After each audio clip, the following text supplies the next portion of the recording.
চিরসখা ধারাবাহিকের আজকের পর্বের গল্প শুরু হয় কোয়েলের বাবা স্বতন্ত্রের কাছে এসে জানানো দিয়ে যে বিয়ের লগ্ন এসে গেছে এবং যদি অনুমতি দেন তবে পাত্রকে মণ্ডপে নিয়ে যাওয়া যায়। স্বতন্ত্র সম্মতি দিলে বাবিল রাগান্বিত অবস্থায় বিয়ের মণ্ডপে গিয়ে বসে পড়ে। এদিকে কমলিনীর পরিবারের সবাই মিঠি, কৃষ্ণ, মা, বাবা, মামি বিয়েবাড়িতে পৌঁছালে কোয়েলের মা তাদের আপ্যায়ন করেন, কিন্তু কমলিনীর বাবা স্পষ্ট করে বলেন এই বিয়েতে তাদের মন নেই, যা নিয়ে দুই পরিবারের মধ্যে তর্ক শুরু হয়। কাকামণি বিয়ের অনিচ্ছার কথা তুললে কোয়েলের মা নিজের মেয়েকে বোঝানোর কথা বলেন, আর পরিচয় পর্বে মিঠির স্পষ্টবাদী আচরণ নতুন করে উত্তেজনা তৈরি করে।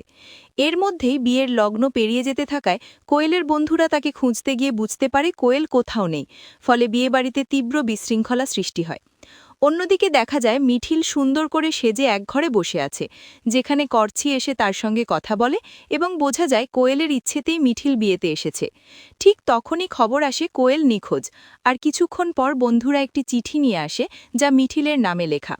কাপা হাতে চিঠি খুলে মিঠিল জানতে পারে কোয়েল বাড়ি থেকে পালিয়ে গেছে এবং চিঠিতে সে জানায় বহুদিন ধরে অন্য ধর্মের এক ছেলের সঙ্গে তার প্রেম ছিল, সে গর্ভবতী এবং সেই সন্তানের বাবা তার প্রেমিক, কিন্তু পরিবার এই সম্পর্ক মানেনি। বাবিল যে মিঠিলকে ভালোবাসে তা জেনেই কোয়েল ইচ্ছাকৃতভাবে বাবিলকে বিয়ের পাত্র হিসেবে বেছে নিয়েছিল, যাতে বিয়ের আড়ালে সে সহজে পালাতে পারে, আর শেষ পর্যন্ত সে তার পরিকল্পনায় সফল হয়েছে। চিঠিতে কোয়েল আরও লিখে যায় একদিন সে ফিরে এসে সন্তানের সঙ্গে বাবা মায়ের সামনে দাঁড়াবে, তখন হয়তো তারা নিজের ভুল বুঝবে।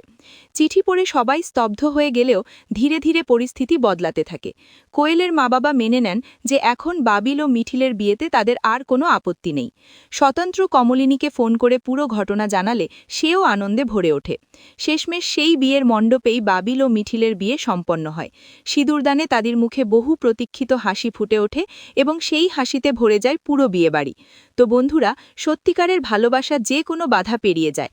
আজকের পর্বে তারই প্রমাণ মিলল। আগামী পর্বের আপডেট পেতে আমাদের সাথেই থাকুন।